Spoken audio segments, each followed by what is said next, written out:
John Keats was born on ma'am आ नहीं आ रहे। यस मैम आ रहे आ रहे।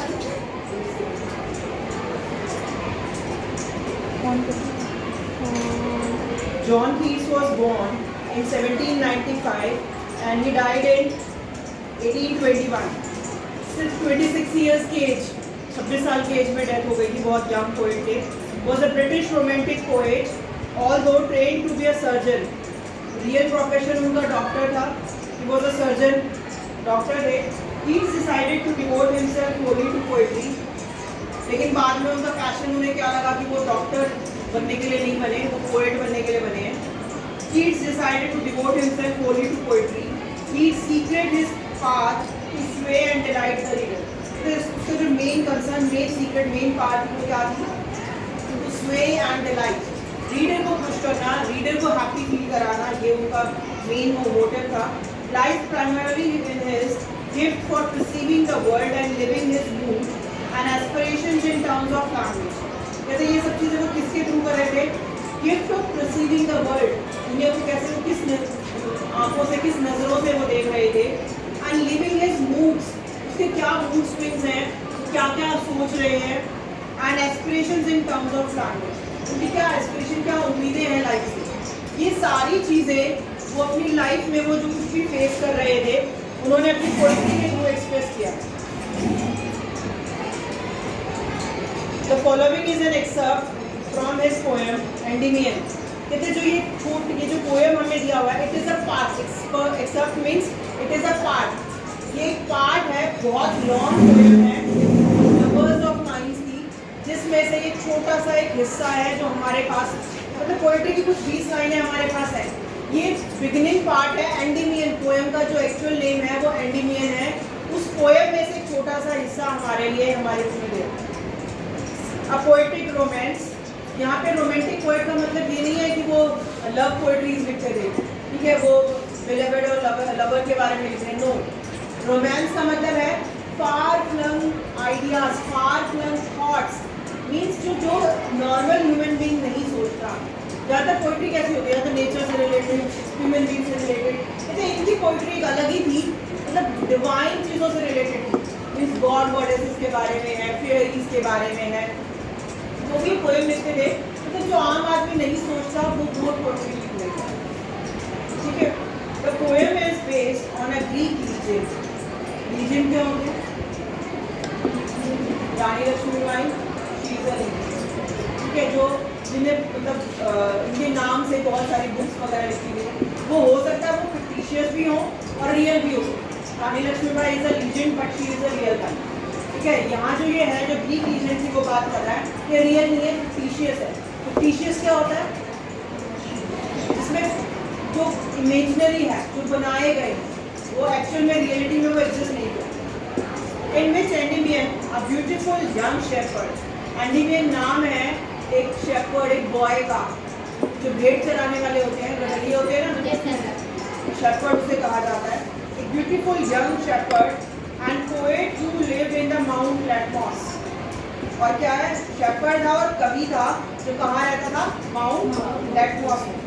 हैड अ विजन ऑफ किंथिया, उसने एक बार देख लिया, एक झलक देख ली किसकी?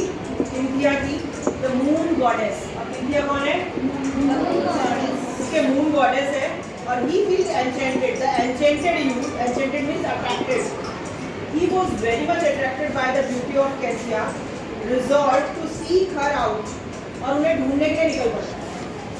Everywhere he found, everywhere he searched for the moon goddess, so wandered away through the forest, कहाँ जाता है? जंगलों में घूमता है। And down under the sea, समुद्र के अंदर तक भी जाता है मून गॉडेस को ढूंढने के लिए। बट फाइनली क्या होगा?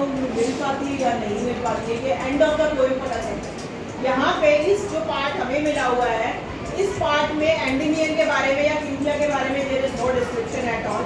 हमारे पास जो पोएम है वो जस्ट कि जो ब्यूटीफुल चीज़ें होती हैं उनकी हमारी लाइफ में क्या इंपॉर्टेंस होती है, क्या एग्जिस्टेंस होती है, ठीक है। ब्यूटीफुल चीज़ें हमें क्यों अट्रैक्ट करती हैं, कैसे वो हमें, हमारे लिए सोर्स ऑफ जॉय हैं, कैसे वो हम लोगों को जो हमारी डे टू डे लाइफ में जितनी भी प्रॉब्लम्स हैं, सैडनेस है, डिसअपॉइंटमेंट्स हैं, उनको कैसे वो कम करेंगे। मून गॉडेस का नाम बता रहे हैं, इमेजिनरी है ना सब कुछ, कोई रियल एग्जिस्टेंस नहीं। A thing of beauty is joy forever. कहते हैं जो ब्यूटीफुल चीजें हैं, they are the continuous source of joy for everyone, for everything. Its loveliness increases, it will never pass into nothingness. Means the beautiful things, उनकी जो loveliness है वो day by day increase होती है। कभी ऐसी सिचुएशन नहीं आती कि ब्यूटीफुल चीज़ों की जो existence खत्म होती है, वो nothingness में चली जाती है कि वो अब काम की नहीं रही, अब बेकार हो गई। चाहे वो ह्यूमन ब्यूटी हो, अब ऐश्वर्या राय है, even that on old age वो तब भी ब्यूटीफुल रहेगी, वो अकॉर्डिंग टू अपनी एज के अकॉर्डिंग ब्यूटीफुल रहेगी। हेमा मालिनी आपको जब जैसे वो यंग की तब ब्यूटीफुल नहीं लगे, अपने ओल्ड एज के अकॉर्डिंग भी ब्यूटीफुल। और ब्यूटीफुल चीज़ें कभी ऐसा नहीं होता कि उनकी एग्जिस्टेंस खत्म हो जाए, वो हमेशा ब्यूटीफुल रहती है।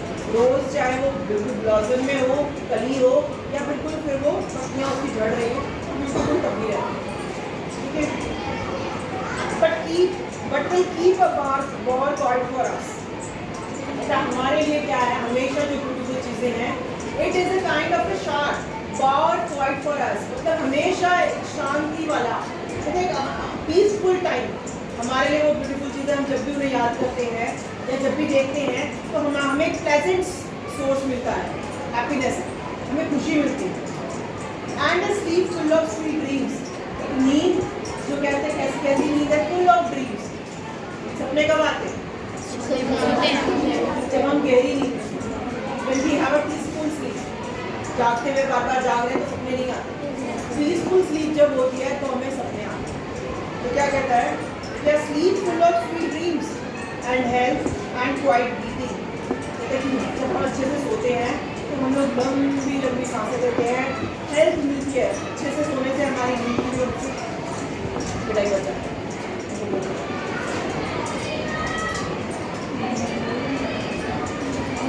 Sweet dreams, health and quite breathing. जब हम अवेक होते हैं तो उस टाइम पीरियड में हम लोग जल्दी जल्दी सांस ले रहे होते हैं, लेकिन जब हम सो रहे होते हैं तो हम लोग बहुत प्लेजेंट वाली, बिल्कुल रिलैक्स वाली ब्रीदिंग कर रहे होते हैं, हमें खुद को नहीं पता होता कि हम सांस ले रहे हैं, ठीक है। तो वो सांसें जो हमारी चल रही होती है वो बिल्कुल रिलैक्स मोमेंट में होती हैं और लॉन्ग ब्रीदिंग होती है। Therefore, on every morning means every morning, morrow means morning, every morning are we रहते, हम क्या कर रहे होते हैं, we are binding, ठीक है। रैपिंग मीन्स फूलों की माला को जो सुई में डाल डाल के जो फूल डाले जाते हैं माला के अंदर, आर वी रहती का फ्लारी बैंड, हमें फूलों की माला बना रहे हैं, to bind us to the earth. फूल कहाँ लगते हैं, पेड़ पे, पेड़ कहाँ होते हैं, तो हमें अर्थ से जोड़ कर रखते हैं प्लांट्स, क्योंकि हमें प्लांट्स मिल कहाँ से रहे हैं, कहाँ से, अर्थ से। तो कहते हैं जो flowery band to bind us to earth, हमें अर्थ से बांध कर रखते हैं। In spite of despondence, despondence means दुख, परेशानियाँ, ठीक है। डिस्पॉन्डेंस क्या है, डिसअपॉइंटमेंट, ठीक है। इसके अलावा सैडनेस भी लिख सकते हो।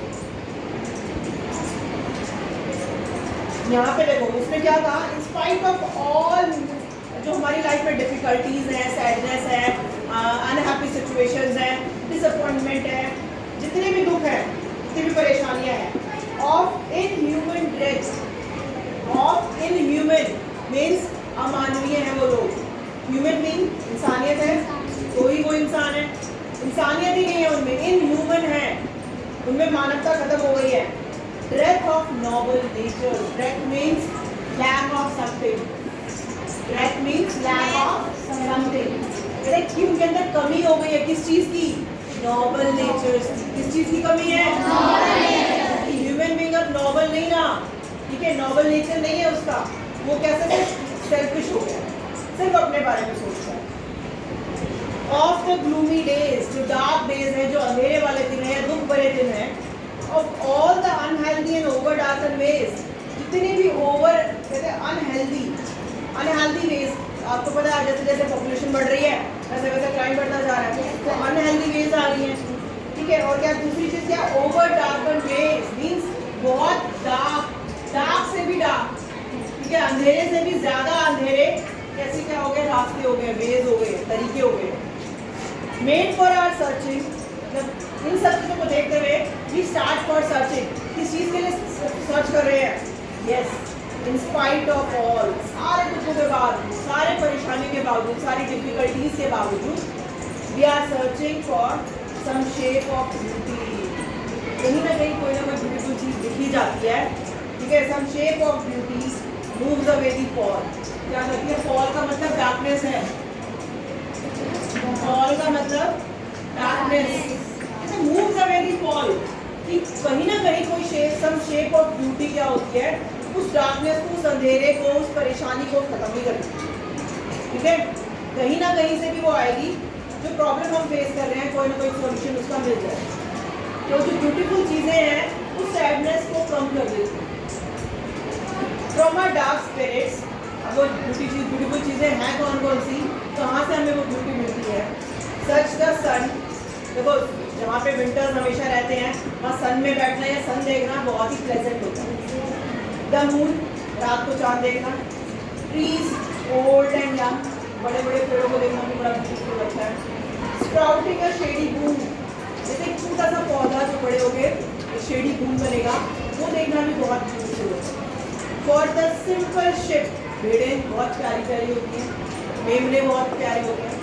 And such are daffodils, daffodils क्या है? येलो कलर का फ्लावर होता है, जस्ट लाइक सनफ्लावर, शेप में थोड़ा छोटा होता है, येलो होता है।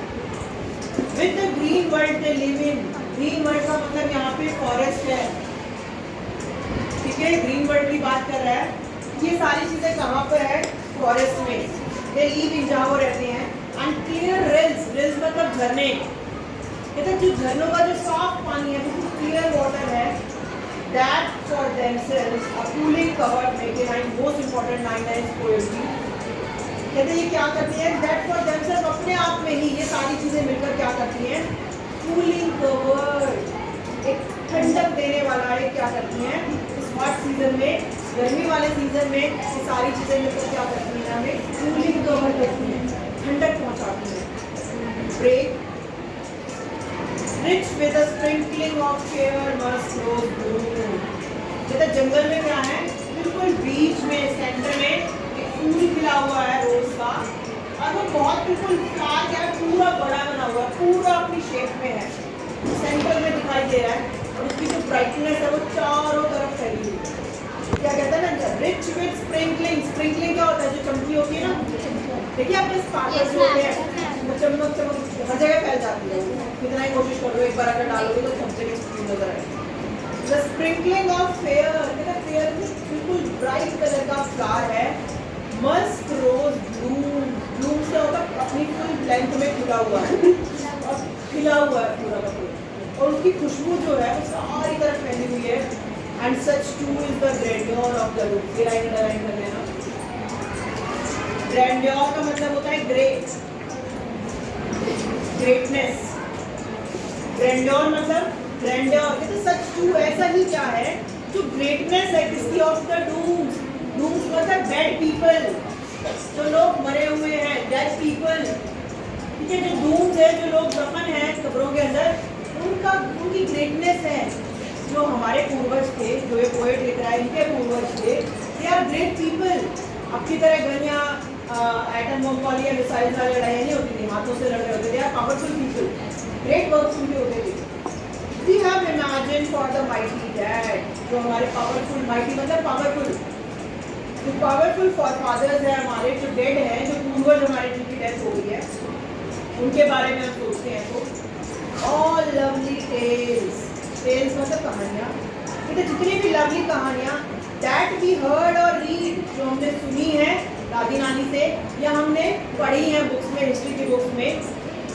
एन एंडलेस फाउंटेन, कभी ना खत्म होने वाला फाउंटेन है, एंडलेस फाउंटेन जो कभी नहीं खत्म होगा।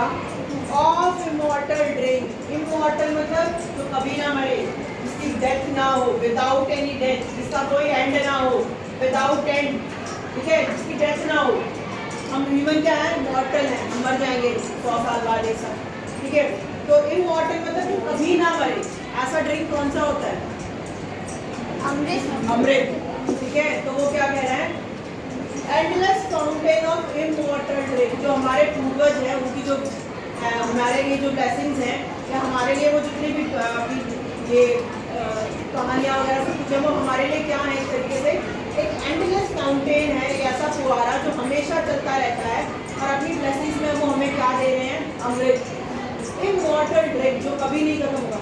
अब महात्मा गांधी कभी रहे ना रहे, उनको याद हमेशा रखा जाए, ठीक है। सेम ऐसे ही अगर अब्दुल कलाम की बात की जाए तो उनको भी हमेशा याद रखा जाएगा, जब तक इंडिया रहेगा तब तक उनका नाम रहेगा। Pouring onto us from heaven's brink, brink होता है एज, किनारा, कहते हैं ऐसा लग रहा है जैसे pouring, pouring क्या होता है, डालना। आप जब से ग्लास में पानी डालें दैट इज pouring, तो कहते हैं pouring onto us कि वो हेवन के कहीं पे, स्वर्ग के कहीं किनारे पर खड़े हैं और अमृत हमारे ऊपर बरसा रहे हैं। Actual meaning of line is this, लेकिन रियलिटी में वो पोएट क्या कहने की कोशिश कर रहा है कि जो हमारे फॉरफादर्स हैं, उनकी जो ब्लेसिंग्स हैं, उनकी जो हमारे लिए टीचिंग्स हैं, जो वो हमें सिखा रहे थे, वो ये है कि वो कभी खत्म नहीं होंगी, वो हमेशा हमारे साथ रहेंगी। अभी हमारे साथ है, फिर अगली जनरेशन के, अगली जनरेशन के, तो उनकी जो डीड्स हैं, उनकी जो वर्क्स हैं, उनसे हमें लाइफ टाइम तक inspiration. That is the whole poem. इसमें जो पोएम में सबसे इम्पोर्टेंट क्वेश्चन आता है वो ये क्वेश्चन नंबर 5 दे रखा है, but grandeur is associated with the mighty death. Most important question, हमेशा ज़्यादातर ये क्वेश्चन बोर्ड में देखने को मिलता है। इस पोएम में से एक क्वेश्चन यही आता है, कभी कभार पूछ लिया जाता है beautiful things mentioned in the poem.